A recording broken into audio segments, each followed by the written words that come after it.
সভাপতি, যুক্তরাষ্ট্র আওয়ামী লীগের সভাপতি, মঞ্চে উপবিষ্ট যুক্তরাষ্ট্র আওয়ামী লীগের কেন্দ্রীয় সকল নেতৃবৃন্দ এবং অঙ্গ সংগঠন এবং সহযোগী সংগঠনের নেতৃবৃন্দ, আমরা আজকে এখানে সমবেত হয়েছি ডক্টর ওয়াজেদ মিয়ার ৮ম মৃত্যুবার্ষিকী পালন উপলক্ষে মিলাদ মাহফিল এবং আলোচনা সভা।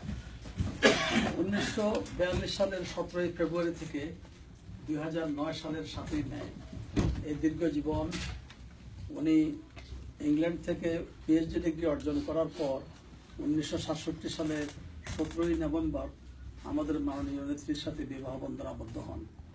এই বিবাহটার উকিল ছিলেন মতিউর রহমান সাহেব, আমাদের রংপুর আওয়ামী লীগের নেতা। ডক্টর ওয়াজেদ মিয়ার অনেকগুলো গ্রন্থ সারা বিশ্বে এখন ইঞ্জিনিয়ারিং ইউনিভার্সিটিগুলোতে পড়ানো হচ্ছে। উনি একজন বাংলাদেশের প্রথিতযশা বিজ্ঞানী, যিনি মানবিক শক্তি কমিশনের মৃত্যুর আগ পর্যন্ত চেয়ারম্যানের দায়িত্ব পালন করেছিলেন এবং উনি অত্যন্ত সজ্জন ব্যক্তি ছিলেন। ২ জন সন্তানকে উনি এমনভাবে মানুষ করেছেন, সজীব ওয়াজেদ জয় এবং সাইমা হোসেন পুতুল।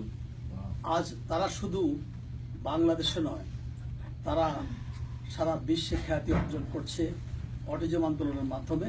পিতার মতো পুতুল এবং জয় বাংলাদেশকে যেভাবে উন্নয়ন করছেন, সারা বিশ্ব তারা অনেক সুনাম কামাচ্ছেন।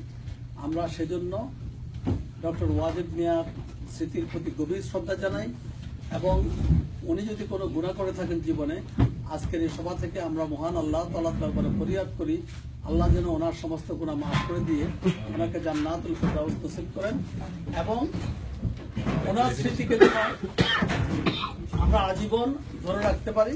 ঢাকায় ওয়াজেদ মিয়া একটা স্মৃতি সংসদ হয়েছে, আমি সেটার জীবন সদস্য এবং উপদেষ্টা মণ্ডলীর সদস্য। আপনারা যখন ঢাকায় আসবেন, আপনারা সেখানে আমরা বিভিন্ন সারা বছর ব্যাপী বিভিন্ন ওনার স্মৃতির উপর অনুষ্ঠান করি। কিছুদিন আগে একটা বড় অনুষ্ঠান আমরা করেছিলাম।